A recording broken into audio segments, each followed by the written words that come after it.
অলকি টিভির পক্ষ থেকে সবাইকে স্বাগত জানাচ্ছি। বন্ধুরা কেমন আছেন? আশা করি সবাই ভালো আছেন। ভালো মনের একটা গুড মেসেজ, সেটা হলো বাংলাদেশ পল্লী বিদ্যুৎ আইন বোর্ড এক কথা পল্লী বিদ্যুতে কিন্তু নতুন করে নিয়োগ বিজ্ঞপ্তি প্রকাশ করা হয়েছে, যেখানে পদের সংখ্যা কিন্তু অনেক। এখানে আছে একটায় 300 জন, একটায় 150, আর একটাই হলো 31। এখানে সবচেয়ে বড় কথা, আপনি এইচএসসি পাস করলে কিন্তু এখানে আবেদন করতে পারবেন। এছাড়া আপনি যদি গ্র্যাজুয়েট কমপ্লিট করে থাকেন সেটাও আবেদন করতে পারবেন, কিংবা 4 বছর মেয়াদি যারা আপনার ডিপ্লোমা করে থাকেন তারাও কিন্তু এখানে আবেদন করতে পারবেন। তো বন্ধুরা, এখানে খুব ভালো মন্দ সুযোগ সুবিধা দেওয়া আছে। যেহেতু পল্লী বিদ্যুৎ বলে কথা, এই সার্কুলার লিঙ্ক আমি আমার একদম প্রথম কমেন্টে দিয়ে দিয়েছি। ওইখান থেকে লিঙ্কে ক্লিক করা মাত্র আপনারা সরাসরি সার্কুলারটি পেয়ে যাবেন। আমি যতটুকু পারি বলছি, আপনারা বাকিটা অবশ্যই কিন্তু একটু পরে নেবেন।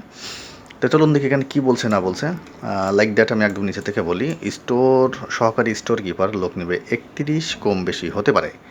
এখানে এইচএসসি পাস করলে আপনি আবেদন করতে পারবেন।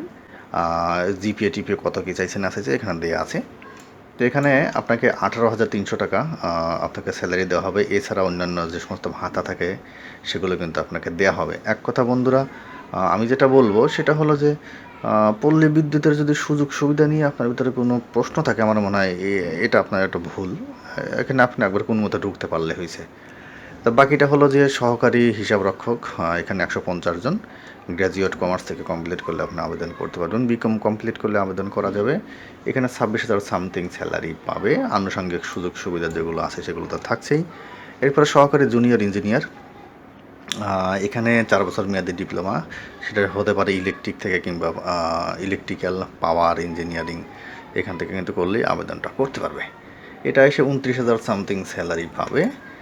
আনুষঙ্গিক সুযোগ সুবিধা থাকছেই। এখন কথা হলো, ভাই আমি আবেদনটা করব কী করে? আবেদনটা আপনাকে অবভিয়াসলি করতে হবে অনলাইনে।